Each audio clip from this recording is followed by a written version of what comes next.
कर्पूरगौरं करुणावतारं संसारसारं भुजगेन्द्रहारं सदा वसन्तं हृदयारविन्दे भवं भवानी सहितं नमामि। मंगलं भगवान् शंभो मंगलं वृषभध्वज मंगलं पार्वतीनाथो मंगलाय तनोहर। सर्वमंगल मांगल्ये शिवे सर्वार्थ साधिके शरण्ये त्र्यंबके गौरी नारायणी नमोस्तुते। सर्वे भवन्तु सुखिना सर्वे सन्तु निरामया सर्वे भद्राणि पश्यन्तु मा कश्चित् दुःख भाग् भवेत्।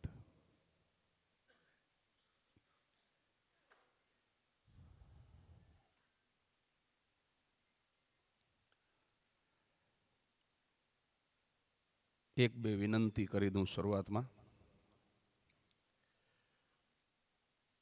तमारी पासे तमारी पोतानी मालिकीनो सेलफोन होय ए गौरवनी वात छे।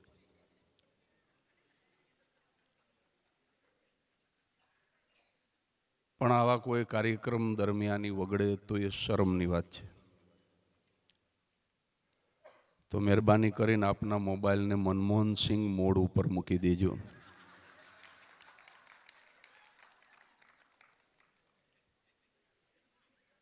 मनमोहन सिंह डेंटिस्ट पासे गया था। डॉक्टरे एक ज वाक्य कीधुं कि साहेब अहींया तो मोढुं खोलवुं पड़शे।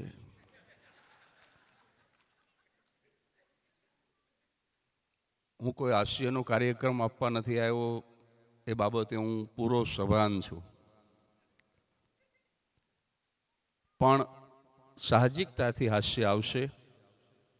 45 मिनिट हूँ तमारा वच्चे बेसवानो छूं। 7:15 थी 8 वाग्या सुधी। एक पण मिनिट वधारे नहीं बोलूं, एक पण मिनिट ओछी नहीं बोलूं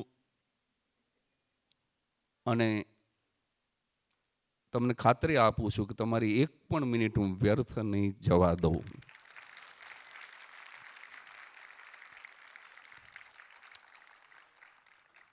હજુ પણ ક્યાંક ક્યાંક બાળકોના અવાજ આવે છે। એમને પણ વિનંતી પોતાના સમજીને ખોળામાં લઈ લો, કારણ કે આ કદાચ એમને નહીં સમજાય પણ એમના અવાજથી જે લોકોને મારી વાત સમજાય છે એને રસક ક્ષતિ થશે। બસ આટલી નાનકડી વિનંતી। પંચાંગ વેચાઈ ગયા છે। મારા પત્ની હમણાં ધોખો કર્યો તો આખો દી પુસ્તક લખતો હું અથવા તો વાંચતો હું। મને કે પત્ની કરતાંય તમને પુસ્તક વધારે વાલું છે। આવતે બહુ પત્ની નથી થાવું, પુસ્તક થાવું છે। मैं तो तरत ज कीधुं, मैं कीधुं पुस्तक था तो पंचांग थाय जे दर दिवाळीए बदलावीत नखाय। એટલે આ પંચાંગ વેચ્યું ન હોત તો આ વાત યાદ ન આવી હોત। વર્ષો પછી આ જોક હું જાહેરમાં બોલ્યો। એટલે પંચાંગ અપાઈ ગયું હશે, પાણી અપાઈ ગયું હશે। હું કાંઈ લખીને લાવ્યો નથી, કારણ કે વર્ષોથી એ મૂકી દીધું। યશવંતરાય હોલ ભાવનગરમાં કાર્યક્રમ હતો અને સાવ મારી કેરિયરની શરૂઆત હતી। અને એ વખતે હું મુદ્દા લખીને જાતો કાગળમાં। એ વખતે મોબાઈલ તો હતા નહીં। શાહબુદ્દીન રાઠોડ સાહેબ, મહેશ શાસ્ત્રી જેવા બે દિગ્ગજ કલાકારોની સાનિધ્યમાં મારે બોલવાનું અને બહુ નર્વસ હતો અને મુદ્દા લખીને ગયેલો। આમ બાજુમાં કાગળ મૂકીને હજુ તો આંખ બંધ કરીને શ્લોક બોલ્યો અને આયોજક એવો અઘરો નીકળ્યો, એને મારી વાહે પંખો મૂક્યો, ફફડાટી બોલાવી અને કાગળ ગયો ઓડિયન્સમાં। હવે એની પાછળ મારે તો જવાય નહીં। યશવંતરાય સભાગૃહમાં પ્રતિજ્ઞા લીધી કે ખોપડીમાં હશે એ જ હાલશે, ચોપડીનું નહીં હાલે। તે દિન ઘડીને આજનો દી આ મુદાનું પ્રકરણ બંધ કરી નાખ્યું. જે હુજે જે ઉપરથી ઉતરે એ બોલું. એટલે આટલી નાનકડી ભૂમિકા પછી હું સંબોધન કરું. 4 ફેબ્રુઆરી 2023 શનિવારનો સરસ મજાનો દિવસ, અને તે દિવસે દક્ષિણ ગુજરાતના સુરતની દક્ષિણ ગુજરાત વીર નર્મદ યુનિવર્સિટીના આરુડા રૂપાળા કન્વેન્શન હોલની અંદર મારી સમક્ષ બિરાજમાન તમામ બ્રહ્મ દેવતા અને બ્રહ્મ દેવીઓ. સાહેબ, આ દેવતા શબ્દ એક જ બામણની વાંહે જ લાગે. બીજી કોઈ પણ કોમની અવગણના નથી, કોઈની લીટી ટૂંકી નથી કરવી, પણ કોઈ પણ કોમની પાછળ તમે દેવતા લગાડો જામશે જ નહીં. તમે જો કોઈ પણ કોમ તમારા મનમાં 8-10 વિચારી લ્યો અને એની પાછળ દેવતા લગાડો ને તો ઘી ને ઘાસલેટ ભેગા કર્યા હોય એવું લાગશે. પણ એક જ આ બ્રાહ્મણ કુળ એવું છે, આ એક સમાજ એવો છે, આ એક જ્ઞાતિ એવી છે કે બ્રહ્મ દેવતા. બહુ રૂડું લાગે સાહેબ. મારે તો યુવક યુવતીઓને સંબોધિત કરવાના છે, પણ વડીલો બેઠા છે, યુવાનો મારી ઉંમરના, મારાથી મોટા, પણ હું કેન્દ્રમાં યુવક યુવતીઓને રાખીશ. તો હું તમામ આ યુવાન ભાઈ બહેનોને એક વાત શરૂઆતમાં એ કહેવા માગું છું કે પહેલું સદનસીબ તમારું એ છે. દીપકભાઈ અર્થનું એક વાક્ય બોલ્યા હતા પણ ખરા એમના વક્તવ્યમાં. પહેલું સદનસીબ એ છે યુવાન ભાઈ બહેનો કે તમને મનુષ્યનો અવતાર મળ્યો છે. 84 લાખ પ્રકારના જીવ આપણા શાસ્ત્રોમાં કીધા છે, એમાં તમે અત્યારે મનુષ્યનો અવતાર જીવી રહ્યા છો. એ પહેલું સદનસીબ છે. અને બીજું સૌથી મોટું સદનસીબ એ છે કે મનુષ્યમાં પણ તમને બ્રાહ્મણનો અવતાર મળ્યો છે. 84 લાખ યોનિમાં જીવ ભ્રમણ કરે ને ત્યારે એમ કહે છે કે મનુષ્ય બને, પણ મને વ્યક્તિગત રીતે એવું લાગે છે કે 84 અવતારમાં જે સીધી લીટીનું જીવી જાય ને એને બ્રાહ્મણનો અવતાર મળે. એમાં કાંઈ આડું અવળું ન જીવા હોય પશુના અને પક્ષીઓના અવતારમાં. લેવા કરતા જે દેવાની ભાવનાથી જીવા હોય, જે લેના બેંક નહીં પણ દેના બેંક બનીને જીવા હોય, એને પછી કદાચ મનુષ્યની અંદર બ્રાહ્મણનો અવતાર મળતો હશે સાહેબ. પણ ભાઈએ જે વાત કરી જયેશભાઈ કે આપણે બ્રાહ્મણ છીએ એનું આપણને અભિમાન ન હોવું જોઈએ, પણ સ્વાભિમાન તો અવશ્ય હોવું જોઈએ. સ્વાભિમાન વગરનો માણસ નકામો સાહેબ. અને દીપકભાઈ છેલ્લે કીધું, મને તો મેં કીધું ને મુદ્દા નથી લખીને આવ્યો, પણ મને જે કંઈ આ બધા બોલ્યા એમાંથી જે યાદ આવી મારે 8 વાગ્યા સુધીમાં ધબધબાટી બોલાવી. એક ભાઈ ઘડિયાળ બહુ સારું પહેર્યું હતું. મેં કીધું કેટલાને લીધું? મને કે એ ખબર નથી. મેં કીધું તો તું ભેટ આવ્યું હશે. મને કે ના, હું પોતે લઈ આવ્યો. મેં કીધું તોય કિંમતની ખબર નથી. મને કહું લેવા ગયો ને તાર દુકાનવાળો દુકાનમાં નહોતો. એટલે આ ઘડિયાળને બરાબર આપણે અનુસરવાનું છે, પણ જે યાદ આવે એ બોલવું છે. તો એમાં પહેલી વાત સ્વાભિમાન હોવું જ જોઈએ. પણ જે દુઃખ દીપકભાઈએ વ્યક્ત કર્યું કે અમને વોટ્સએપ નથી મળ્યો, અમને ગિરીશભાઈનો ફોન નથી આવ્યો, અમને દીપકભાઈનો મેસેજ નથી આવ્યો, નહીંતર અમે 15 જણાને લઈને આવીને 25 જણાને લઈને આવી. સાહેબ, મારા બ્રાહ્મણ ભાઈ બહેનો, એક નાનકડી વાત, લૌકિક વાત હું કહેવા માગું છું. જ્યારે મારો સમાજ સાહેબ, જ્ઞાતિ એ તો ગંગા છે. હું ગંગાના કિનારે અત્યારે બેઠો છું. હું ભાગીરથીના કિનારે બેઠો છું સાહેબ. ગંગા સુધી જવાના રૂપિયા ન હોય ને, જ્ઞાતિનું દર્શન કરી લ્યો એટલે તમારે હરિદ્વાર સુધી ધક્કો ખાવાની જરૂર નહીં. એવા જ્યારે જ્ઞાતિજનો બેઠા છે ત્યારે જગદીશ ત્રિવેદી આ દીપકભાઈની વાત ઉપર એક નાનકડું લૌકિક દ્રષ્ટાંત આપવા માગે છે, જે હમણાં જ 2 મિનિટ પહેલાં યાદ આવ્યું કે એક કઠિયારો જંગલની અંદર વૃક્ષોનું કચરઘાણ કાઢતો હતો ને એમાં એક વયોવૃદ્ધ ઝાડવું હતું, ગ્રાન્ડફાધર જેવું, અને એના છાયામાં નાનકડો એવો છોડ જે ખીલી રહ્યો હતો, ખુલી રહ્યો હતો. એ નાનકડા છોડવાએ, એના ગ્રાન્ડસન જેવા છોડવાએ આમ ઉપર જોઈને દાદાની સામે જ્યાં જોયું ને તો દાદાને રહ આંવળે રોતા જોયા. એટલે એ નાનકડું છોડ, એ એનો પૌત્ર એના દાદાને કહે છે કે દાદા આપણે કપાઈ છીએ એટલે રડો છો ને. અને ત્યારે વયોવૃદ્ધ ઝાડવું નીચે જોઈ અને પોતાના દીકરાને એમ કહે છે કે બેટા કપાઈ છે એટલે હું નથી રોતો, કારણ કે કપાવું એ તો વૃક્ષનો ગુણધર્મ છે. કપાવા માટે જ આપણે જન્મ્યા છીએ. ગાવડી પોતે રે પોતાના દૂધ નથી પીતી, પુનશાળી એનો આત્મા. અને સાહેબ આ ઝાડવા પોતે રે પોતાના ફળ નથી ખાતા, પુનશાળી એનો આત્મા. આપણે તો બીજાને છાંયો આપવા, બીજાને ફળ આપવા, બીજાને લાકડું આપવા, બીજાને જડીબુટી આપવા હું તમે જન્મ્યા છીએ બધાએ. એટલે કપાવાનું કોઈ દુઃખ નથી, એટલા માટેથી નથી રોતો. અને ત્યારે એના દીકરાએ કીધું કે તું દાદા કેમ રડો છો? અને ત્યારે દાદાએ આમ જેને કહેવાય ને કે 72 મણનો નિહાકો નાખી એ નિશાસા સાથે, નિશ્વાસ સાથે એક જ વાક્ય કીધું હતું કે હું એટલા માટે થઈને રડું છું કે આપણા લાકડાનો જો હાથો ન થયો હોત તો કુહાડીની તાકાત નહોતી મને તને કાપી શકે. ભલા માણસ, જો આપણા લાકડાનો કુહાડીમાં હાથો ન થયો હોત. એટલે તમામ બ્રહ્મ સમાજના આગેવાનો ને જગદીશ ત્રિવેદી અહીંયા બેઠા, આ બધું ઉતરે છે સોશિયલ મીડિયાના માધ્યમથી, ભવિષ્યમાં સાંભળવાના છે.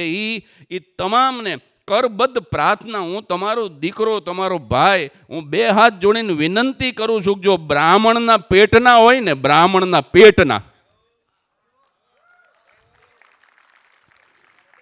તમે જો બ્રાહ્મણના પેટના હોય તો આજ 4 ફેબ્રુઆરી 2023ના દિવસે એક નાનકડી પ્રતિજ્ઞા લઈને ઊભા થાયજો કે હવે જીવું ત્યાં સુધી કોઈ બ્રાહ્મણને ઉપયોગી થઈ શકું કે ન થઈ શકું, પણ કોઈ દિવસ નડીશ નહીં સાહેબ.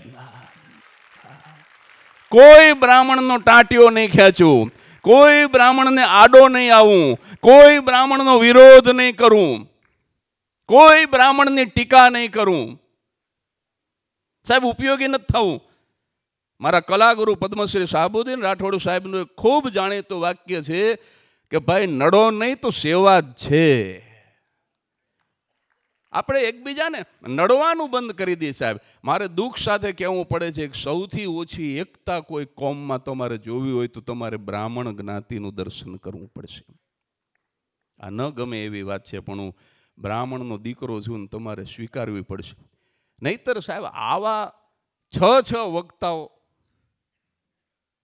અહીંયા વિનામૂલ્યે બોલવાના હોય, તમને ચા પાણીથી માંડી અને ભોજન સુધીની સારામાં સારી સગવડ હોય, આવું સરસ વેન્યુ હોય. ગિરીશભાઈ અને આ આખી એક કમિટી, સમસ્ત ગુજરાત બ્રહ્મ સમાજ દક્ષિણ ઝોન અને એના આ પ્રમુખ ગિરીશભાઈ, ઉપપ્રમુખ કિરીટભાઈ, આ આપણા સાક્ષર દીપકભાઈ અને આખી એક કમિટી સાહેબ, આનો એક પણ રૂપિયો ચાર્જ ન લેવાની હોય અને છતાંય 50% ખુરશી ખાલી રહે. એનો મતલબ એમ થયો કે આ જ્ઞાતિને હજુ આગળ નથી આવવું, હજી લક્ષ્યભેદ નથી કરવો.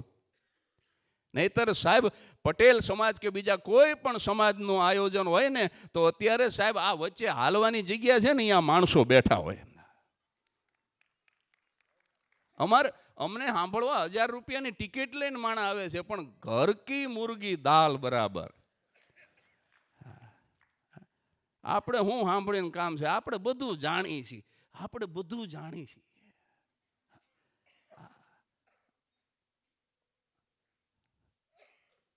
હું કાંઈ નથી જાણતો એમ કહેવા માટે થઈને ઘણું જાણવું પડે.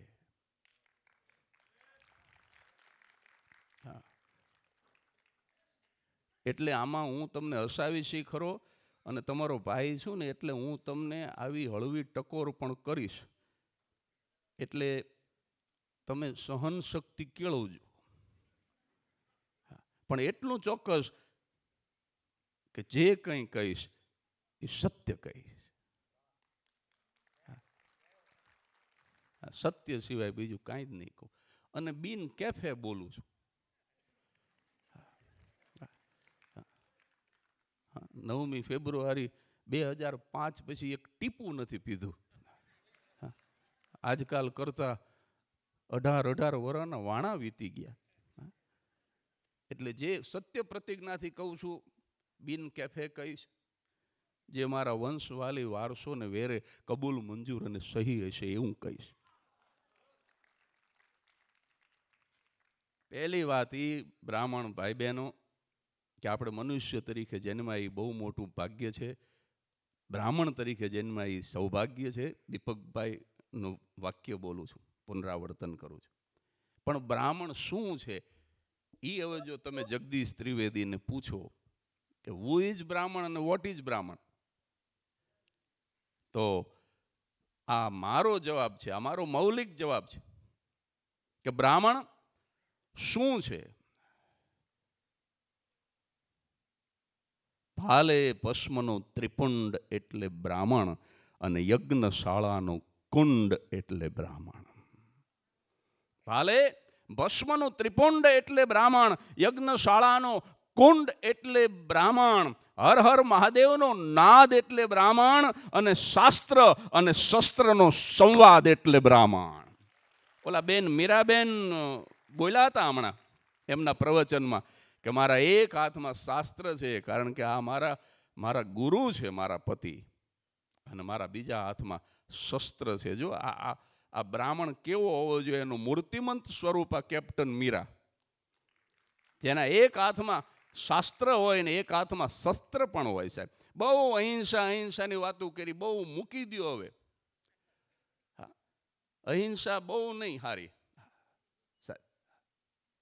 કૃષ્ણ ભગવાને ગીતાજીમાં કીધું એવું રાખો.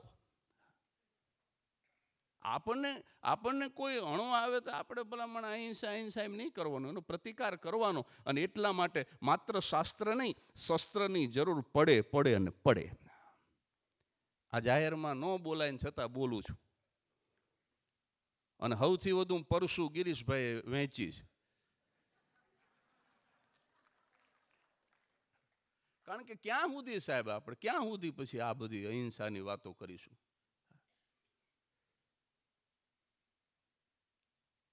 ભાલે ભસ્મનું ત્રિપુંડ એટલે બ્રાહ્મણ, યજ્ઞશાળાનો કુંડ એટલે બ્રાહ્મણ, હર હર મહાદેવનો નાદ એટલે બ્રાહ્મણ, શાસ્ત્ર અને શસ્ત્રનો સંવાદ એટલે બ્રાહ્મણ. હજી મને એવું લાગે છે કે જો એવું હજી આ વાતાવરણ ગરમ નથી થયું, આપણે હર હર મહાદેવ માટે કંઈક કરી. હાલો આ કરો ચાલુ ભાઈ. યસ, હાલો. મહાદેવના સંતાન છો ને બધા?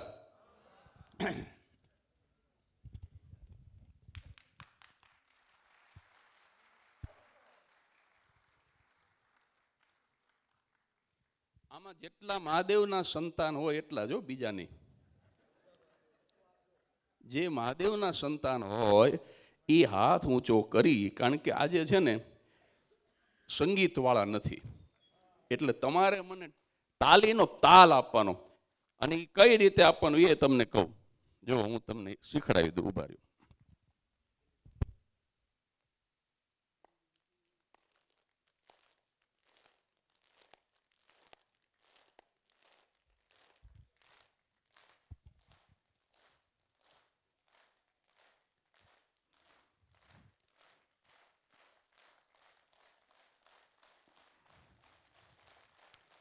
એલા ભાઈ આ તો જામી ગયું વાતાવરણ. લ્યો, વાહ વાહ. એક કામ કરો.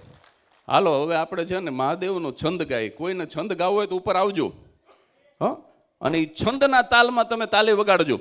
બરાબર છે? હાલો આપણે ભોળિયાને યાદ કરી. शैल सुंग संविशाल जटाजूट चंद्रभाल गंग की तरंग माल विमल नीर गाजे. आ ताल चालू राखो. हे भोलानाथ, हे भोलिया, हे महादेव, तू केवो छो? तो शैल सुंग संविशाल जटाजूट चंद्रभाल कंग की तरंग माल विमल नीर गाजे. लोचन त्रे लाल लाल चंदन की खोरी भाल. चालू राखजो.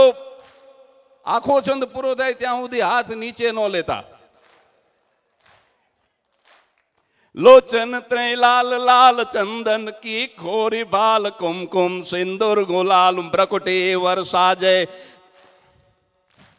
मुंडन की कंठमाल विहसत हृदय खुशाल जो आ शब्दोना अर्थ કરો ને તો રૂવાડા ઊભા થઈ જાય સાહેબ મુંડન કી કંઠમાલ વિહસત હૃદય ખુશાલ સ્ફટિકમાલ રુદ્રમાલ હરદયાલ રાચે હે બમ બમ બમ ડમરુબાજ નાચ વેદ સ્વર સુસાજ શંકર મહારાજ તાંડવ નાચે રે નાચે ભોળે મહારાજ આજ તાંડવ નાચે એ ડમ ડમ ડમ ડમરુબાજ ડમ ડમ ડમ ડમરુબાજ ડમ ડમ ડમ ડમરુબાજ નાદ વેદ સ્વર સુસાજ શંકર મહારાજ આજ તાંડવ નાચે ઓજ ભોલે મહારાજ આજ તાંડવ નાચે હજી ચાલુ રાખો जय महेश जटा जूट कंठ सोह कालकोट जन्म मरण जाय झूठ नाम लेत जाके तीन नैन चंद्र भाल कंठ में मुंडन की माल शोभे तन मृग छाल कटी नाग बाके के गौरी बसद सदा संग भस्म लसद अंग अंग शेष गंग के तरंग वहान वृष भाके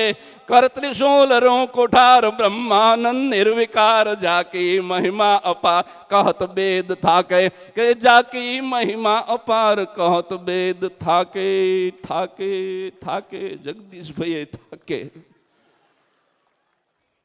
एक वखत हर हर महादेव नो नाद नमः पार्वते पते हर हर महादेव हर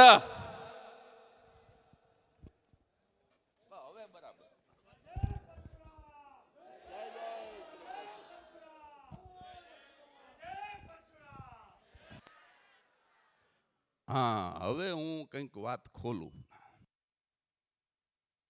ટાઢું ટાઢું ન ગમે પાછું હજી 55 નું છું પણ એનર્જી મારી હજી 25 જેવી જ રહી અને 85 નો થયું ત્યાં સુધી તો જીવવું જ મારા ગુરુ અત્યારે જો 85 વર્ષે કાર્યક્રમ આપતા હોય તો આપણે તો ગુરુના પગલે પગલે એના પદ ચિહ્નો પર ચાલીએ છીએ હવે એક બે વાત તમને બહુ પેટ છૂટી કહું મારા ભાઈ બહેન મારા મા બાપ મારા દીકરા દીકરી માનીને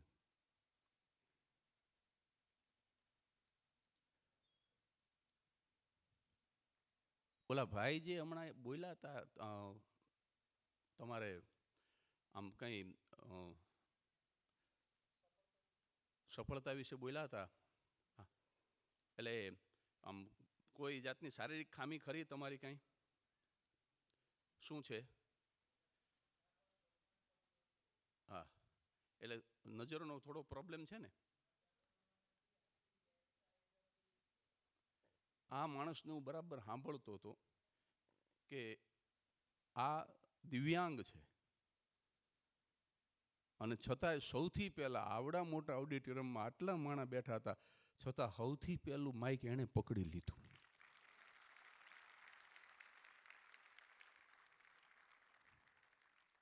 એટલે આપણી પાસે ઓલા ભાઈ બોલ્યા એ તો અહીંયા ઉપર આવી જાય તો છઠ્ઠા વક્તામાં હાલે એવું બોલ્યો એને તો સ 5 દાખલા આપ્યા હા હમણાં લઉં હા સરસ સરસ હવે 8 વાગ્યા સુધી કોઈ કંઈ ન બોલતા કારણ કે ભાઈ મારું રહી જાય છે તો ઓલો ભાઈ બોલ્યો જુવાનીઓ એ તે ઘણું વક્તામાં હાલે એવું બોલ્યો આ ભાઈ પાછો એ તો અંગ્રેજીમાં બોલ્યો એટલે આપણને એમ થાય કે ભલે ભલે થોડા છે પણ છે હારા અને ગિરીશભાઈ તમે ચિંતા ન કરતા હો ચોપાટી ઉપર તો હજારો માણસ જાય ચંદ્ર ઉપર તો કોક જ પહોંચે આ ચોપાટી નથી આ ચંદ્ર છે આ બ્રાહ્મણોની સભા છે અહીંયા મુજરો નથી કરવાનો આ નહીતર અહીં પોલીસ બોલાવવી પડે જો એકાદી નાચવા વાળી લાવો તો અહીંયા પોલીસ બોલાવવી પડે પણ નહીં આ જ્ઞાનીઓની સભા છે આ બ્રાહ્મણોની સભા છે અને સાહેબ બુદ્ધિશાળી હંમેશા માઇનોરિટીમાં જ હોય સિંહના ટોળાનો હોય આપણે એક નથી થઈ શકતા એનું કારણ એ છે કારણ કે બધાય હાવ જ જેવા, બધા જ સમજણા, હા બધા જ વિદ્વાન, એટલે એક ન થઈ શકે. ઓલામાં હું લાકડીઓ તાર પહોંચી જાય એટલે ઈસો તો એવું બ્રાહ્મણમાં ન થઈ શકે સાહેબ. સિંહના ટોળા ન હોય. આ બધા જ બુદ્ધિજીવી માણસો છે, શિક્ષિત માણસો છે. અને એટલે મારે આ યુવક યુવતીઓને બે ચાર જે દિલની વાત કરવી છે, એમાંની પહેલી વાત વિલિયમ શેક્સપિયરના 3 વાક્યો યુવાન ભાઈ બહેનો જીવનમાં યાદ રાખી લેજો. આ 3 વાક્યો જો તમે યાદ રાખશો ને તો હું ગેરંટી સાથે કહું છું કે જીવનમાં કદીએ તમારે નિરાશ નહીં થવું પડે, ક્યારેય તમે નિરાશ નહીં થાવ. આ 3 વાક્ય જો તમે યાદ રાખીને અનુસરશો, મારા નથી, વિલિયમ શેક્સપિયરના છે. પહેલું વાક્ય, વર્ક મોર ધેન અધર. આ તમે ઇંગ્લિશમાં બોલ્યા ને એટલે મને અચાનક ચડ્યું, નહીંતર હું અંગ્રેજી કોટેશન નથી વાપરતો.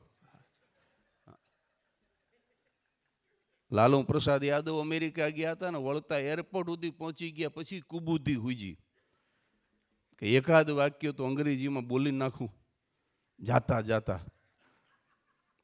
તો અહીંના મિનિસ્ટર પાસે મારો વટ પડી જાય. એટલે લાલુએ ત્યાંના મિનિસ્ટરને અંગ્રેજીમાં વિવેક કર્યો કે thank you very much for your hospitality and when you will come India I will sure hospitalise you.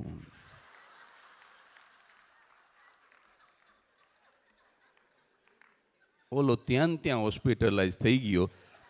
એ કે ઇન્ડિયા સુધી ધક્કો ખાવાની જરૂર નહીં. એટલે મારું અંગ્રેજી લાલુ જેવું છે, પણ આજે તમે બોલ્યા એટલે મને આમ ચાનક ચડ્યું. તો પહેલું વિલિયમ શેક્સપિયરનું વાક્ય છે, વર્ક મોર ધેન અધર. બીજાથી વધારે કામ કરો યુવાન ભાઈ બહેનો. હું વધારે કામ કરી નાખું એવી ભાવનાથી જીવશો તો નિરાશ નહીં થવું પડે. અને બીજું વાક્ય, નો એટલે NO નો નહીં, KNOW નો મોર ધેન અધર. બીજાથી વધારે જાણો. અને છેલ્લું વાક્ય તો બહુ સુંદર એ વિદ્વાને લખ્યું.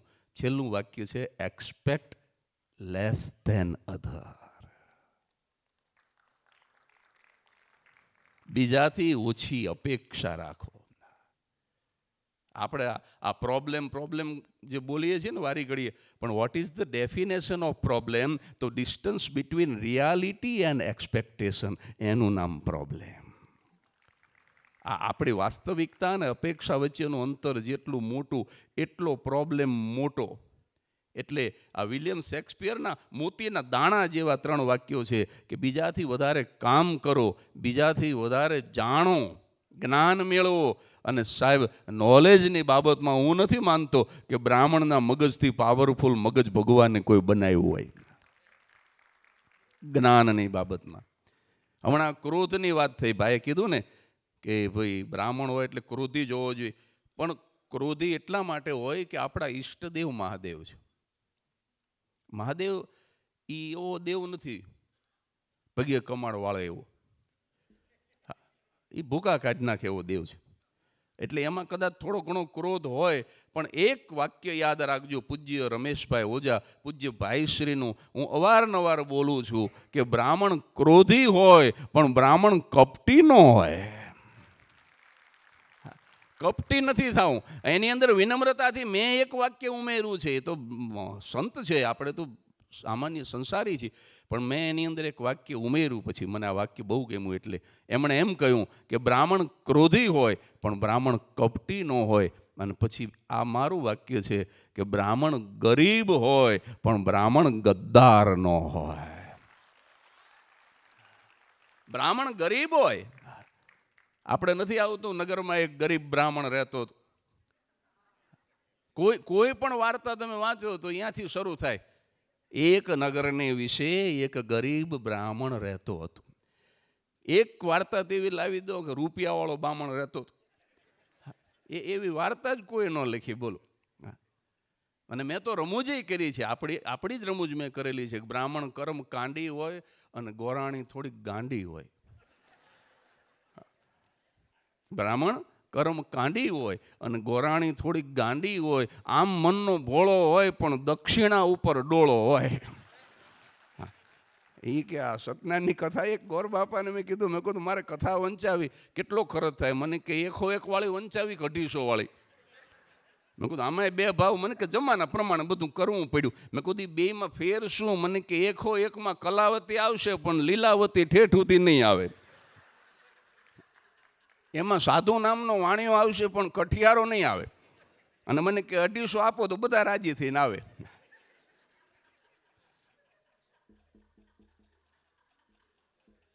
હજી તો આ લાંબુ હાલશે આમ.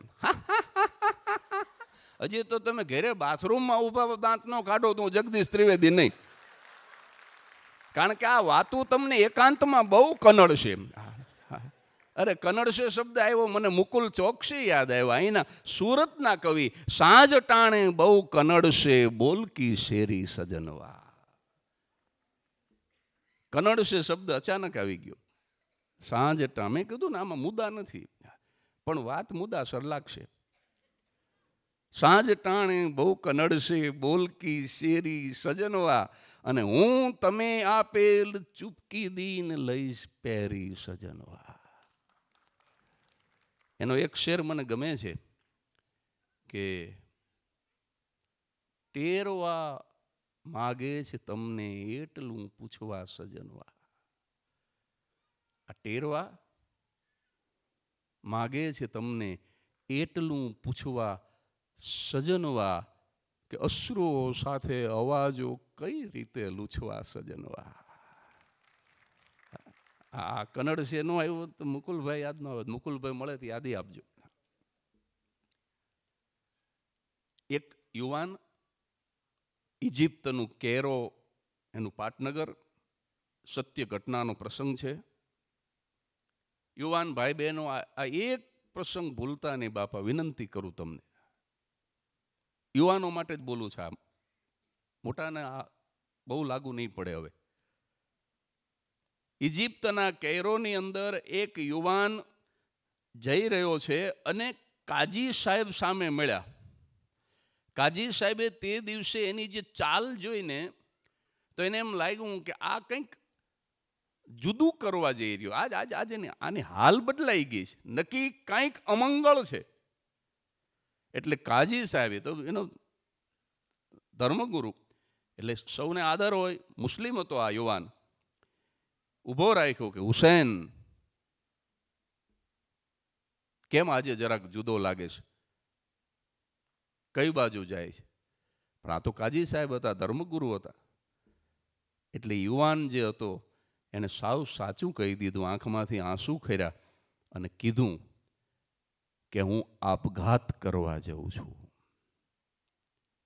અને કાજી સાહેબે કીધું કે વાય તારે શું કામ મરવું છે? અને ત્યારે યુવાને કીધું કે અચાનક, પેલા ભાઈએ ચશ્મા પહેરેલા એટલે મને ડાઉટ એક એવો હતો કે કદાચ નજરનો કોઈ પ્રશ્ન છે કે કેમ તારે મરી જવું છે? તો કે અચાનક મારી આંખની આગળ અંધારાનો પડદો પડી ગયો. અચાનક હું મારી દ્રષ્ટિ ગુમાવી ચૂક્યો. આ રંગીન દુનિયા હવે મને નહીં દેખાય, એટલા માટે મારે મરી જવું છે. આમ જ્યાં હુસેને કીધું ત્યારે કાજી સાહેબે માત્ર એક જ વાક્ય કીધું કે તું કોશિશ તો કરી જો, તું જીવવાની કોશિશ તો કરી જો. આ યુવાન ભાઈ બહેનોને મારે એક જ વાક્ય કહેવું છે, ક્યારેય પણ મરવાનો વિચાર ન કરશો. અને આવો જો અમંગળ વિચાર આવે તો આ કાજી સાહેબનું એક વાક્ય યાદ રાખજો કે તું જીવવાની કોશિશ તો કરી જો. અને આ એક વાક્ય હુસેનને એવું અડી ગયું સાહેબ કે એણે જીવવાની કોશિશ કરવાનું શરૂ કર્યું. મેં તો 3 વખત PhD કર્યું છે, પણ તમારા મોબાઈલની અંદર જઈને ઘરે જઈને પછી તમે જરાક ગૂગલમાં સર્ચ કરજો. આ હુસેને 1 વખત નહીં, 2 વખત નહીં સાહેબ, 10 કરતાં વધારે વખત એણે PhD કર્યું. નોબેલ પ્રાઇઝ માટે 21 વખત નોમિનેટ થયો. 21 વખત આ હુસેન નોબેલ પ્રાઇઝ એજ્યુકેશન માટેના નોબેલ પ્રાઇઝ માટે નોમિનેટ થયો. 10થી વધુ વખત PhD કર્યું. ઇજિપ્તનો એ શિક્ષણ પ્રધાન, એજ્યુકેશન મિનિસ્ટર બન્યો. આ ડૉક્ટર તાહા હુસેનના જીવનની સત્ય ઘટના છે. ઘરે જઈને સર્ચ કરજો ડૉક્ટર તાહા હુસેન, બધું જ નીકળશે સાહેબ. આ યુવાન ભાઈ બહેનોને હું કહેવા માગું છું કે આવો નબળો વિચાર આપઘાતનો ક્યારેય ન કરતા. હું જાહેરમાં ક્યારેય મોબાઈલ નંબર બોલતો નથી, પણ અત્યારે હવે બોલું છું કે તમને મરવાનો વિચાર આવે તો આ નંબર ઉપર ફોન કરજો, મારા નંબર ઉપર. હું બ્રાહ્મણનો દીકરો, મારી જ્યાં સુધી તાકાત આલશે ત્યાં સુધી તમને મરવા નહીં દઉં. તમારે કોઈ પણ સમસ્યા હોય અને તમને આવો જો નબળો વિચાર આવે તો આ એક નંબર હું જાહેરમાં ક્યારેય નથી બોલ્યો, પણ આજે હું મારી જ્ઞાતિ સામે આ ગંગાના કિનારે બેઠો છું એટલે હું બોલું છું મારો નંબર, કે તમને એવો નબળો વિચાર આવે તો અડધી રાત્રે 2 વાગે મને ફોન કરજો, હું તમને મરવા નહીં દઉં. મારો નંબર છે 9825230903, 9825230903. આ મારો નંબર છે. ગમે ત્યારે આવી કોઈ મુશ્કેલી પડે તો બ્રાહ્મણનો દીકરો છું, મને તમારો દીકરો, તમારો ભાઈ, તમારો કાકો માની અને અડધી રાત્રે ફોન કરજો.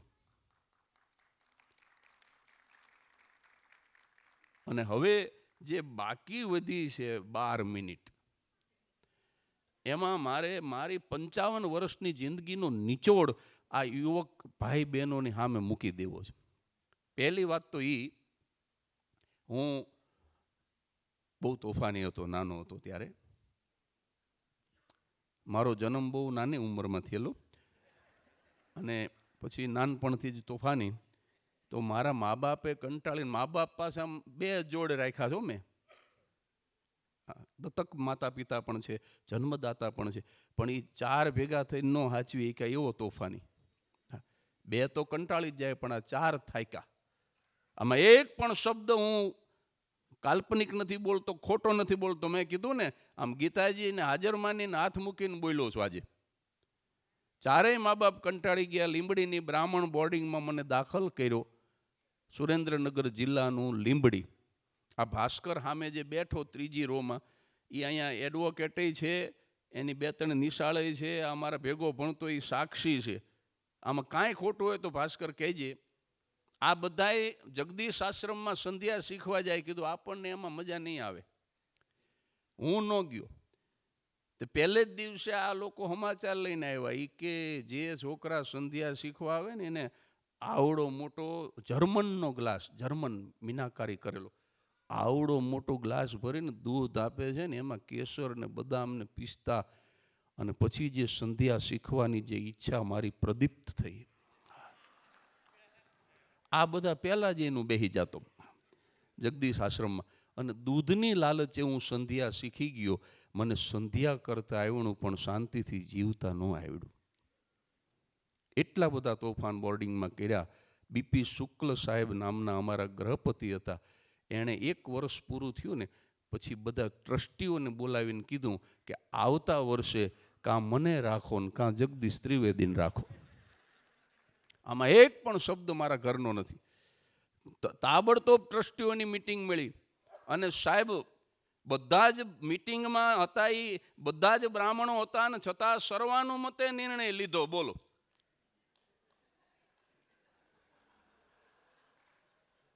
આ જેને સમજાય એને વંદન, બાકી મારા નસીબ. બધાએ સર્વાનુમતે નિર્ણય લીધો કે આટલા ટૂંકા પગારમાં બીજો ગ્રહપતિ નહીં મળે, અને આ 23 છોકરામાં એક જતો રહેશે તો કાંઈ બોર્ડિંગનું બગડી જવાનું નથી, માટે આને રસ્ટિકેટ કરો. સાહેબ આજની તારીખ સાથે બોલું, 4 ફેબ્રુઆરી 2023 આજના દિવસ સુધી લીંબડીની બ્રાહ્મણ બોર્ડિંગમાંથી જો કોઈ વિદ્યાર્થીને ટ્રસ્ટીઓએ રસ્ટિકેટ કર્યો હોય, એવા એકમાત્ર વિદ્યાર્થી બનવાનું સૌભાગ્ય ભગવાને મને આપ્યું છે. આમ કહી અને પછી જગદીશ બોલ્યો. મારા મા બાપ દોડીને આવ્યા, 4 કરગરે, કે આને રાખી લ્યો ને શું કામ એવું કરો છો? કારણ કે એમને પછી બીક હતી કે આને ઘરે લઈ જવો પડશે. મા બાપ ઘરે લઈ જવા તૈયાર નહીં, ટ્રસ્ટીઓ મને બોર્ડિંગમાં રાખવા તૈયાર નહીં. હું સાહેબ અયોધ્યાની ગાદી જેવો થઈ ગયો, નો રામ રાખે નો ભરત રાખે. બોલો હવે મારે જાવું ક્યાં? એક પણ શબ્દ મારા ઘરનો નથી, હસાવા નથી કહેતો સાહેબ. આ મારા જીવનની આ મારા દિલ દાદનો આભાર, કિંતુ એક શિકાયત કરવી છે. મારા દિલની વાતને તે શાયરી સમજી લીધી. આ કોઈ જોક્સનો કાર્યક્રમ નથી, તમને હસાવા નથી કહેતો સાહેબ. પછી અમારા લીંબડીમાં જ એક બહુ દૂરના સગા હતા. દૂરના સગા એવા કે ખરેખર હું હગા થાય એ મને ખબર નહીં. એવા દૂરના સગાને ત્યાં પેઇંગ ગેસ્ટ તરીકે રાખ્યો. અને પછી થાકવાનો વારો અમારી સ્કૂલના શિક્ષકોનો હતો. સાહેબ 11મા ધોરણમાં લોકલ પરીક્ષા લેવાય, જે ભણાવતા હોય એ જ શિક્ષકો પેપર કાઢે, એ જ શિક્ષકો પેપર જોવે. એટલે 11મા ધોરણમાં કોઈને નાપાસ કરવાનો કુરિવાજ નહોતો અમારા સમયમાં. પણ સાહેબ તમે કલ્પના કરજો કે આ તમારી સામે બેઠો એણે કેટલા નિષ્ઠાથી તોફાન કર્યા છે. કે અમારી ગીજુભાઈ શુક્લકુમાર વિદ્યાલયના શિક્ષકોએ મને સજાના ભાગરૂપે 11મા ધોરણમાં નાપાસ કર્યો. 11મા ધોરણમાં શિક્ષકોએ નાપાસ કર્યો. 12મા ધોરણમાં મેં મારી લાયકાતથી નાપાસ થઈને દેખાડ્યું. મને એમ થયું, મને ગિલ્ટી ફીલ થઈ કે આપણે આપણી મેળે નાપાસ ન થઈએ. કે આપણે એવા તે કેવા હેન્ડીકેપ કે નાપાસ થવા માટે આપણે શિક્ષકોનું અવલંબન લેવું પડે. સ્વાવલંબી તો હું પહેલેથી હતો સાહેબ. 12મા ધોરણમાં મેં મારી લાયકાતથી નાપાસ થઈને દેખાડું, કારણ કે દેખાદેખીમાં મેં વિજ્ઞાન પ્રવાહ લીધો હતો. યુવાન ભાઈ બહેનોને વિનંતી કરું છું કે દેખાદેખીમાં કોઈ લાઈન ન લેશો સાહેબ. તમારી જેમાં રુચિ હોય, તમને જેની અંદર રસ પડે, જેમાં તમે તમારી પ્રતિભા બતાવી શકો, એવી જ લાઈન લેજો. દેખાદેખીમાં લેશો તો જગદીશ ત્રિવેદી જેવું થશે. 12મા ધોરણમાં મેં મારી લાયકાતથી નાપાસ થઈને દેખાડ્યું. મારા હગાવાલામાં આબરૂ ગઈ, બ્રાહ્મણ જ્ઞાતિની અંદર આબરૂ ગઈ. મા બાપ ખૂબ રોયા. મને પસ્તાવો થયો 12મામાં નાપાસ થયા પછી કે હું બોર્ડિંગમાંથી રસ્ટિકેટ થયો, 11મામાં નાપાસ થયો, 12મામાં નાપાસ થયો. આખી રાત ભોગાવો નદીના કાંઠે હું રોયો જગદીશ આશ્રમ પાસે. અને સાહેબ એ પસ્તાવાના રુદનમાંથી, પસ્તાવાના આંસુમાંથી પ્રભાતે એક પ્રતિજ્ઞાનો જન્મ થયો કે ભલે 2 વખત નાપાસ થયો, પણ 2 વખત PhD થઈ ન બતાવું તો હું જગદીશ ત્રિવેદી નહીં. આ વાત એટલા માટે કરું છું સાહેબ, યુવાન ભાઈ બહેનો આવી ખુમારીથી જીવજો, આવી ખુમારીથી જીવજો. આ જગત તમને કાંઈ ઉપયોગી થવાનું નથી. તમે તમારા બળથી ઊભા થઈ જાજો.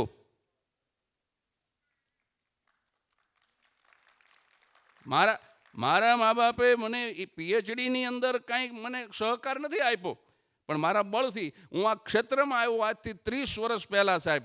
કોઈ કલાકારે સહકાર નથી આપ્યો. અમુક જ્ઞાતિના કલાકારો તો સાહેબ વારો ન આવવા દે આપણો. અને 3 વાગે ને 4 વાગે રાતે મૂકે ત્યારે તો સાઉન્ડવાળોનો હું 2 દેરાણી જેઠાણીની જેમ બેઠા હોય, ઓડિયન્સમાં કોઈ ન હોય ત્યારે મૂકે. અને છતાં માથા મારી અને 30 વર્ષે અહીં સુધી પહોંચ્યો. એટલે યુવાન ભાઈ બહેનોને કહેવા માગું છું કે કોઈ પણ ક્ષેત્રમાં તમને કોઈ મદદ નહીં કરે સાહેબ. તમે તમારું અસ્તિત્વ સાબિત કરશો ને તો આ જગત તમને સહન કરી લેશે, બાકી મદદ તો નહીં જ કરે. તમારે તમારી લાયકાત સિદ્ધ કરવી પડશે અને પછી આ જગત તમને સહન કરશે, પણ તમને સહાય નહીં કરે. અને એ રીતે એકલા હાથે જજુમીન લડવા માટે થઈને તૈયાર થઈ જાય મારા બ્રાહ્મણ ભાઈ બહેનો સાહેબ. આ જગતમાં કશું જ અશક્ય નથી. 2 વખત નાપાસ થયો ને એ જ ભોગાવો નદીના કાંઠે આખી રાત બેઠો હતો અને 2 ડગલા હાલીને પડતું મૂકી દીધું હોત. મરવાનો વિચાર એ વખતે મને નહોતો આવ્યો, મને એ વખતે લડી લેવાનો વિચાર આવ્યો હતો. એટલે હું વિનંતી કરું છું કે સાહેબ અત્યારે 2% ઓછા આવે તો આપઘાત કરી લે. નાપાસની વાત તો દૂર રહી, 98% ધાર્યા હોય અને 95 કે 96 આવે અને પંખે ટીંગાઈ જાય. મેડિકલની અંદર ભણતા બ્રિલિયન્ટ છોકરા છોકરીઓ એ સાહેબ પોતાની નસ કાપી નાખે અગાશીમાં જઈને અને મરી જાય સાહેબ. એવું તે શું થઈ જાય છે કે તમારે મરી જવું? અમે બબે વખત નાપાસ થયા તો મોળા નથી પડ્યા.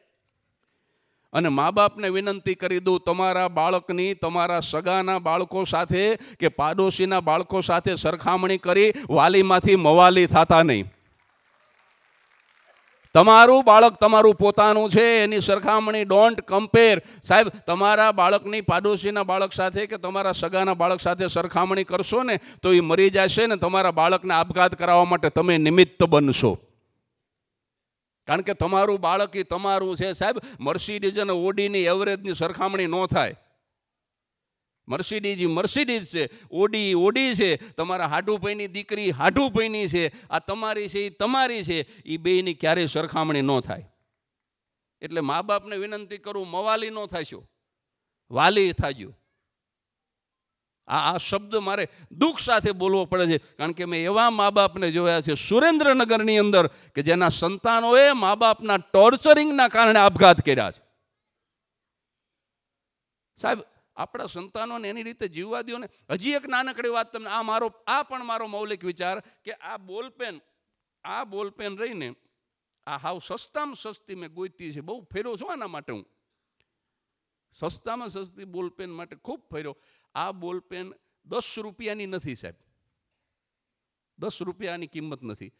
આ બોલપેન બનાવવાવાળો એક સામાન્ય ઉદ્યોગપતિ છે, એ એવી તકેદારી રાખે છે કે રોજની જો 50,000 બોલપેન મારા કારખાનામાં બને તો એવી રીતે બનવી જોઈએ કે એક પણ પીસ એનો વેસ્ટ ન જવો જોઈએ, એક પણ પીસ એનો બગડવો ન જોઈએ. 50,000 બોલપેન બજારમાં વેચાવા માટે મુકાવી જોઈએ. આ મારો મૌલિક વિચાર છે. તમને ગમે તો તમારા ઘરે લઈ જજો કે સાહેબ, એક મામૂલી ઉદ્યોગપતિ ચટાપટાવાળો લેંઘો પહેરતો હોય એવો, એ જો એટલી તકેદારી રાખતો હોય કે મારી તમામ બોલપેન એ બજારમાં ચાલી જવી જોઈએ, એક પણ બોલપેન નકામી ન જવી જોઈએ, તો સાહેબ, માણસ બનાવનાર અખિલ બ્રહ્માંડનો અધિપતિ એક પણ પીસ ખરાબ ન બનાવે સાહેબ.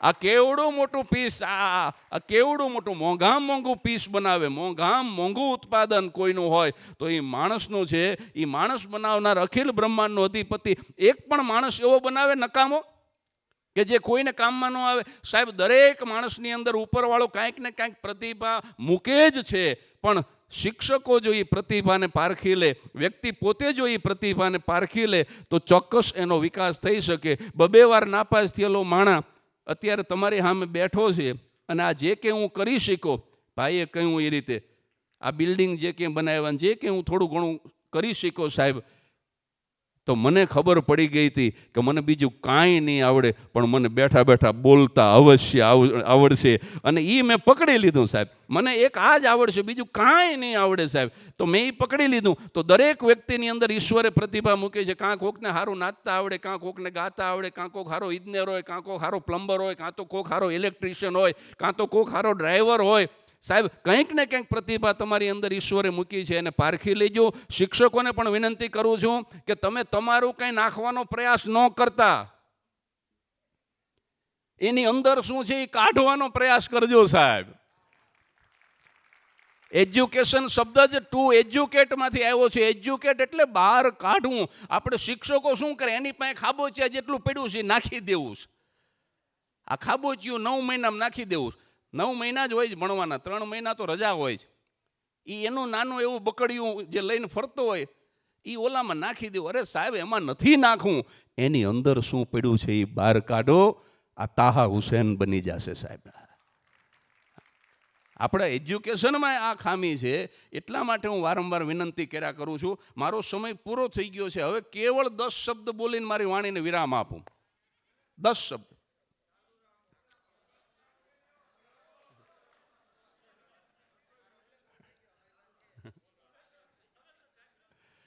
એક ઠેકાણે એવું થયું, આવી જ રીતે કાર્યક્રમ કરતો હતો ને પછી રાતના 10 વાગ્યા એટલે મેં ગરદણીને પૂછ્યું, મેં કીધું હવે બંધ કરી દી. અરે મને કે આ તમારી જેમ જ હલાવો. તે 11 વાગ્યા સુધી હલાવ્યું. પછી 11 વાગ્યા તો હું રોવા જેવો થઈ ગયો. મેં કીધું 8 વાગ્યાનું ચાલુ કર્યું, 11 વાગ્યા, હવે તો બંધ કરી દો. ત્યારે ગરદણીએ કીધું, એ કે ગાડલા 60 જ છે ને મહેમાન 150 આવ્યા છે. મને કે તમે 11 વાગે પૂરું કરો તો મારે હુવડાવવા ક્યાં? મેં કીધું એ ભલે ન હુવે પણ હું અહીંયા હુઈ જઉં છું. પણ અહીંયા કોઈને હુવડાવવાની સમસ્યા નથી. પણ તમે કહો છો તો હું 8 ના 8:15 વગાડી દઉં, બરાબર? મારે 10 વાગ્યાની ટ્રેન છે, મારે બીજી ઉતાવળ નથી. પણ હું સમયનો બહુ પાબંદ માણસ છું. મને છે ને આમ સમય આમ તેમ થાય ને. મને આ ભાઈ કિરીટભાઈનો દીકરો લેવા આવ્યો, મયુર ક્યાંય ગયો? એ મને નાખી ગયો અહીંયા. એ રેલવે સ્ટેશન લેવા આવ્યો અને મને કે અંકલ તમારે જમવું હોય તો બધી વ્યવસ્થા છે. મેં કીધું ના, હું જમીને આવ્યો છું, મેં મારી રીતે પાતું ઘરેથી હું લઈને જ નીકળું, મારો સમય થાય એટલે હું બેસી જાઉં જમવા માટે. અરે મને કે પણ બધી વ્યવસ્થા. મેં કહું ભલે બધી વ્યવસ્થા હોય પણ અત્યારે 1:45 વાગી ગયા છે અને 2 વાગે કાર્યક્રમ શરૂ કરવાનો હોય તો આપણે 2 વાગે ત્યાં પહોંચી જવું જોઈએ.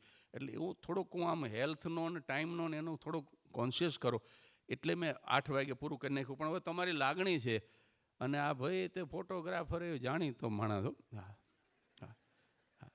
છે ને, અંદર રોલ ને એવું બધું રાખો છો ને. અને પાછું આ ઓલી જે લાઇટ રહી ને એ પછી આમ રિફ્લેક્ટ થાય. તમે જુઓ આ ફોટોગ્રાફરની માથે જુઓ તમે, એટલે આના ફોટા એટલે સારા પડે કારણ કે ઓલી લાઇટનું તો અજવાળું હોય, પાછું આમ રિબાઉન્ડ થઈને બીજી લાઇટ આવે એટલે હું રૂપાળો દેખાઉં.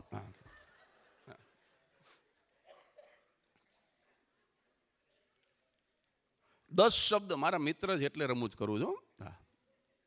અને હું નામ એટલે નથી બોલતો, આમાં હું કેટલાયને ઓળખું છું. પણ આમાં શું થાય કે હું 2-3 નામ લઉં અને 2-3 મારાથી રહી જાય તોય પાછો વાંધો. મારું નામ ન બોલ્યા એટલે હું ગિરીશભાઈ તમારું નામ બોલ્યો, દીપકભાઈનું બોલ્યો, ઉપપ્રમુખનું બોલ્યો, પણ બીજા નામ એટલે ના. ભાસ્કરને તો સાક્ષી રાખ્યો એટલે બોલ્યો કે આ ગપાષ્ટકમ નથી, આ સાવ સાચી ટ્રુ સ્ટોરી છે મારા જીવનની, એટલે હું એનું નામ બોલું. પણ બીજા ઘણાને ઓળખું છું પણ નામ એટલે નથી બોલતો કારણ કે સમસ્યા થાય. અને પુરુષોની એક કોમન ફરિયાદ હોય, મારું નામ ન લીધું, પણ છે શું નામ લેવા જેવું એ કે નામ ન લીધું એનો અર્થ જુદો થાય, એ સમજાય અને વંદન. 10 શબ્દ મારે કહેવા છે પણ હવે હું થોડુંક વિસ્તાર કરીશ. વ્યાસનો દીકરો છું ને, 8:15 પૂરું થાય એ રીતે 55 વર્ષની મારી જિંદગીનો નિચોડ તમને કહું છું યુવાન ભાઈ બહેનો. 55 વર્ષને માથે નવેમ્બર, ડિસેમ્બર, જાન્યુઆરી ને ફેબ્રુઆરી 4 મહિના, 55 વર્ષને 4 મહિનાનો નિચોડ કહું તમને. આ 10 શબ્દ તમારા મોબાઈલમાં લખી લેજો અથવા તો યાદ રાખી લેજો.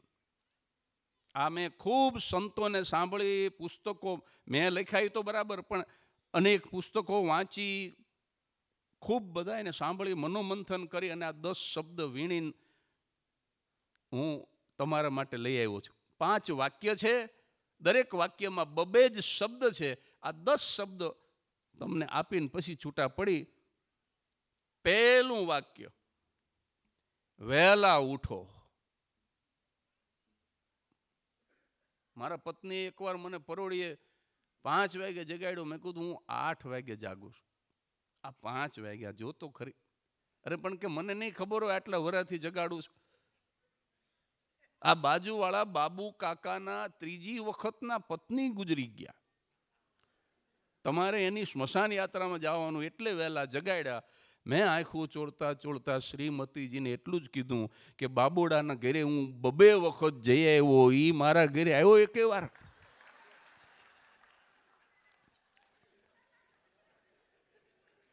પાડોશીનો ધર્મ નથી કે આપણે 2 વાર જઈ હતી એકે વાર ન આવે. અભિમાનનું ગૂંચળું. તો પહેલું સૂત્ર આ છે સાહેબ. આનું વિવરણ એટલા માટે હું નથી કરતો, આ દરેક સૂત્ર ઉપર 1 કલાક બોલી એકાય એવું છે. પણ બ્રાહ્મણો બેઠા છે, સમજદાર છે બધાય, અને મારે 8:15 પૂરું કરવું છે કારણ કે થોડુંક ધરેને ખાવું છે. કારણ કે ટ્રેનમાં 4 થેપલા ને 2 હુખડીને બટકામાં બહુ જામ્યું નથી.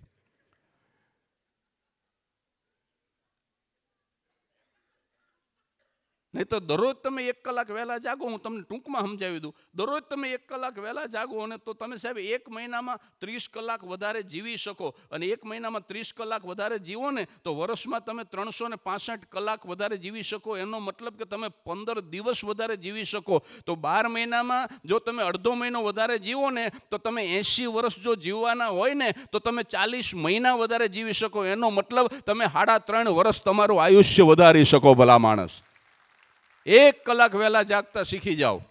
આ કરવા જેવું છે. એટલે આને નિચોડ સ્વરૂપે રાખ્યું છે. બીજું વાક્ય, હળવી કસરત. આપણે બહુ આમ ગોટલા ચડાવી દેવાની, એમાં ન પડવું. ઓલા યોગ ની બધું આવડે તો કરવું, શ્વાસ ગોટે ચડી જાય ને પેટમાં આંટી પડી જાય ને એવું ન કરશો. અમારે એક અંબાલાલ મારો ભાઈબંધ, એને રામદેવ બાબા બહુ વાલા, અને ઓલો બાબા પેટ ફેરવતા હતા એમાં અંબાલાલે મહેનત કરી અને કઠોર પરિશ્રમનો કોઈ વિકલ્પ નથી. 6-1 મહિના થયા ને તો બોલો એ બાબાની જેમ જ પેટ ફેરવતા શીખી ગયો. આમ ઘંટીના પૈડાની જેમ, આમ ગોળ ગોળ ગોળ ગોળ. પણ મુશ્કેલી પછી થઈ, ઊભું ન રહે. બોલો, એ તો ચાલુ ને ચાલુ. અમે એને એમ્બ્યુલન્સમાં નાખ્યો. પણ હવે તમામ ડૉક્ટરો, આ પેટ ઊભું રાખવાના ડૉક્ટર કોઈ બોર્ડ જ મને વંચાય નહીં. હવે મેં કીધું આ પેટ ઊભું રાખવાના, મને કે પેટ ઊભું રાખવાના હતા છે. પછી તો એની બાયડીએ જરાક હાંકોટો કર્યો ને કે ખબરદાર જો કસરત કરી ત્યાં સ્થિર થઈ ગયું. અરે મેં કીધું આ ઘરમાં જ દવા હતી ને આ આપણે બહાર ગોતતા હતા.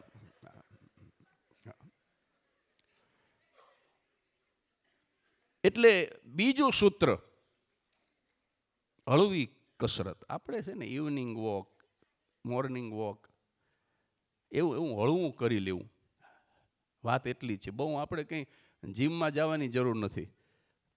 રાજુ શ્રીવાસ્તવ અમારા ક્ષેત્રના બહુ મોટા ગજાના કલાકાર, જો આ જીમની અંદર વધારે પડતી કસરત થઈ ગઈ, એનું પરિણામ શું આવ્યું જુઓ. આવું થાય છે.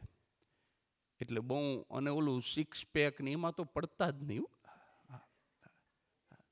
એ કરવા જેવું જ નથી. હળવી. હું ઇવનિંગ વોકમાં નીકળેલો, મારી પાડોશમાં એક છોકરો બેઠો બેઠો, 5 વર્ષનું છોકરું. બોલો, 5 વર્ષનું. કેટલા ઇન્ટેલિજન્ટ છે આ નવું જનરેશન. અપગ્રેડ થયેલો માલ છો. બેઠો બેઠો ચોકલેટ ખાતો હતો. મને શું કુબૂદી હુંજી. હું હાલવા નીકળ્યો હતો લેંઘો પહેરીને. મારે આ લપમાં પડવાનું નહોતું.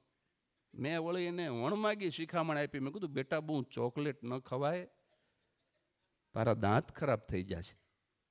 એ 5 વર્ષનું ટેણીયું એક જ વાક્ય બોલ્યું મને કે મારા દાદા 105 વર્ષ જીવ્યા. મેં કીધું ચોકલેટ ખાતા હતા? મને કે ના, પારકી પંચાયતમાં પડતા નહોતા.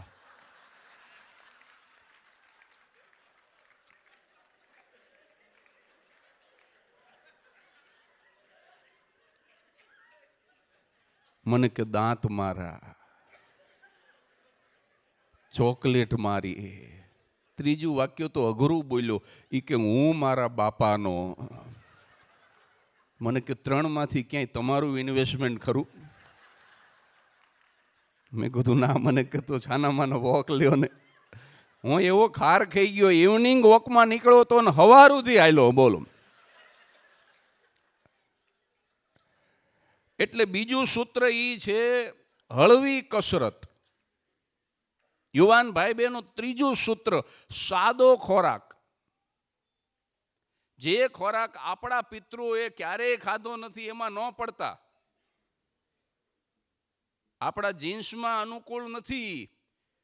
જીન્સમાં ન હોય તો પછી ચોયણીમાં એમાં તો હોય જ નહીં. સાહેબ, આપણા વડીલોએ જે ખાધું છે એ જ ખાઓ. આ બધું જે ખાવા માંડ્યા ને આપણે ન ખાવાનું, એમાં જો રોગ કેટલા વધ્યા. આટલા બધા દવાખાનાઓ બને છે, આટલી બધી દવાઓ શોધાય છે, તો સાહેબ આ રોગ ઘટી જવા જોઈએ ને એના બદલે વધતા જ જાય. જો દવાખાના વધે છે એમ રોગ વધે છે. એનું કારણ શું છે કે આ ચાઇનીઝના દીકરા ન થવાય. આપણે કોઈ દી અળસિયા નથી ખાધા, એ ન ખવાય. સાહેબ આ કેવું લાગે આમ. મને તો આમ જોવું તો ગોબરું લાગે.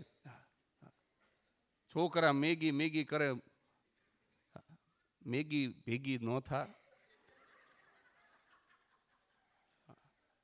અને એક વિનંતી મા બાપને કરી દઉં, સાહેબ, તમારું છોકરું રડે કે અવાજ કરે ને, 2 હાથ જોડીને વિનંતી કરું છું, એને શાંત રાખવા માટે થઈને મોબાઈલ નો પકડાવતા. આ બહુ મોટું તમે બહુ મોટું આ શું કહેવાય આને, હવે મારે કેવું, પાપ કરી રહ્યા છો. આ મારે ન બોલાય. નાના બાળકને શાંત રાખવા માટે મોબાઈલ ન પકડાવતા. અત્યારે છોકરું જન્મે ને એને મોબાઈલ આપો ને આમ આમ કરવા માંડે. બોલો, આપણને એમ થાય કે આ કેવી રીતે ખબર પડી, પણ એ પેટમાં હતો ત્યારે એની મમ્મીએ 9 મહિના સુધી આમ આમ કર્યું. 9 મહિના સુધી પેટમાં પોડીને સાંભળેલી મુને. શિવાજી નો કહેવાય ને મુનાજી કહેવાય.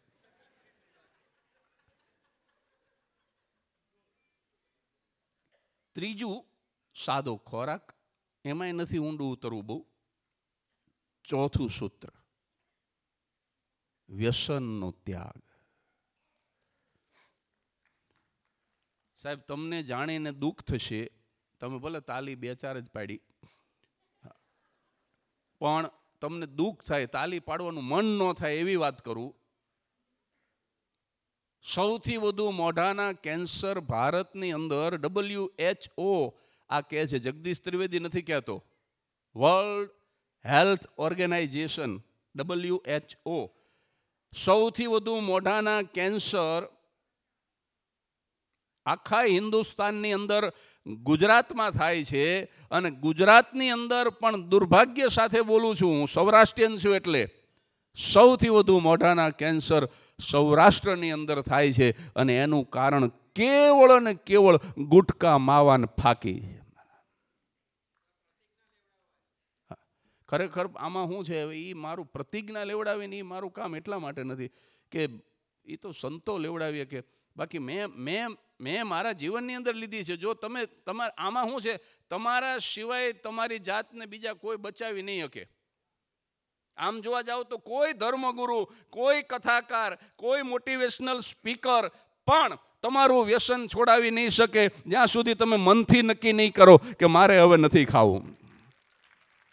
એટલે હું પ્રતિજ્ઞા લેવડાવીને શું કરું? ભાઈની વાત સાચી છે, પણ તમે મનથી નક્કી કરો. સાહેબ, સૌથી વધુ મોઢાના કેન્સર એ આના કારણે થાય. અને દુર્ભાગ્ય તો એવું છે દીપકભાઈ, વચ્ચે તો એવી જાહેરાતો આવતી હતી કે આ ડાયરો સાંભળવા આવશો તો 135 માવો મફત મળશે. આ ડાયરો સાંભળવા આવશો તો 135 માવો મફત આપીશું. આવી જાહેરાતો થતી. પણ અહીંયા અમુક એવા ઉદ્યોગપતિ છે, એમણે એવી જાહેરાત કરેલી છે કે મારી ફેક્ટરીની અંદર જો કામ કરવું હશે તો વ્યસન ફરજિયાત છોડવું પડશે. અને યુવાનોએ છોડી દીધું છે. એ ઉદ્યોગપતિઓને હું સલામ કરું છું. એટલે ચોથું સૂત્ર, વ્યસનનો ત્યાગ, અને બરાબર હવાટ થાય છે. પાંચમું અને છેલ્લું સૂત્ર બહુ જરૂરી છે સાહેબ, પરમમાં શ્રદ્ધા. પરમ, પછી તમે એને કુદરત કહો તોય ભલે, તમે એને પ્રકૃતિ કહો તોય ભલે, તમે એને ઈશ્વર કહો તોય ભલે, તમે એને અલ્લાહ કહો તોય ભલે, તમે એને જીસસ કહો તોય ભલે, કોઈ પણ એક તત્વની અંદર શ્રદ્ધા રાખીને એટલા માટે જીવજો કે કોરોના જેવો કોઈ આપત્તિ કાળ આવશે, ક્યારેક કોઈ મુશ્કેલી આવશે, આદિ, વ્યાધિ કે ઉપાધિ, 3માંથી કોઈ પણ પ્રકારની પીડા આવશે, ત્યારે ભલે તમે દવાના સહારે હાજા થઈ જવાના હોય અથવા તો તમે કુદરતી રીતે હાજા થઈ જવાના હોય, પણ તમારી શ્રદ્ધા તમને બહુ મોટું બળ આપશે. સાહેબ, મારો ભગવાન મને મરવા નહીં દે, આવી શ્રદ્ધા તમને જીવાડી દેશે. બતાવું તમોને એ અભેદી ભેદ ઈશ્વરનો, નાજીર દેખૈયા ભાવનગરનો શાયર, કે બતાવી દઉં તમોને એ અભેદી ભેદ ઈશ્વરનો, કે તમારામાં જે શ્રદ્ધા છે ને એ શ્રદ્ધા જ ઈશ્વર છે. એટલે હાવ નાસ્તિક ન થઈ જવું, હાવ, પણ કોઈ એક તત્વ તમે જેને માનતા હોય એને માની અને જીવજો. બસ અહીંયા હું આવી શક્યો, અહીંયા તમારા વચ્ચે મારી વાત મૂકી શક્યો. ये देश है वीर जवानों का, अलबेलों का, मस्तानों का. इस देश का यारो क्या कहना, ये देश है दुनिया का गहना. આપણે હિન્દુસ્તાની છીએ, એમાંય પાછા આપણે ગુજરાતી છીએ, એમાંય પાછા આપણે બ્રાહ્મણ છીએ. આનું ગૌરવ લઈને જીવજો. મારી આ 2-4-5 વાતો જે મને અત્યારે યાદ આવી એ મેં તમારી સામે રજૂ કરી દીધી. યુવાન ભાઈ બહેનોને આમાં કંઈ ઉપયોગી હોય એ તમે ઘરે લઈ જાયજો, બાકીનું અહીંયા મૂકતા જાયજો. હું ગિરીશભાઈ ત્રિવેદી અને આખી ટીમ, ભાઈ કિરીટભાઈ અને આ બધા જ મિત્રો અને દીપક રાજ્યગુરુનો હૃદયથી આભાર માનું છું. અને રાષ્ટ્રગીત દીપકભાઈ ગાવાનું છે ને? હા, આભાર વિધિ પછી રાષ્ટ્રગીત. કારણ કે હું મારા દરેક કાર્યક્રમનો અંત રાષ્ટ્રગીત સાથે કરું છું. પણ હા, મેં નિયમ કર્યો, ગમે એ દેશમાં હોવ તો રાષ્ટ્રગીત ગાયા વગર કાર્યક્રમ પૂરો નહીં કરવાનો. રાષ્ટ્ર દેવો ભવ, એટલે એ આની અંદર જોડાયેલું છે. એટલે વિશેષ કશું જ કહેતો નથી. આપે મને સાંભળો એના માટે આપનો દિલથી આભાર. મારો મહાદેવ તમારા બધાનું કલ્યાણ કરે. Thank you very much. Mahadev હર. જય પરશુરામ. જય પરશુરામ. આ એક જ બેન ઊભા થાય એ કે સારું લાગે ભલામણ? આ પણ બેન તમે એક જ કંઈ સ્ટેન્ડિંગ ઓવેશન આપો એવું કંઈ સારું લાગે યાર?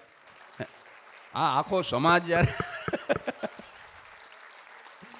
હાથ ઉપર કરીને બામણ અઘરો પરાણે ઊભા કરે એવો બામણ ભટકાઈ ગયો. બોલો, હું ઊભો થઈ જઉં. હાલો, અને હર હર મહાદેવ કરી આપણે. હાલો, નમઃ.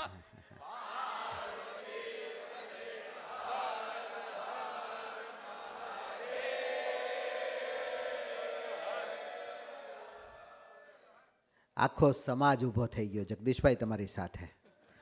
વાહ ભાઈ વાહ.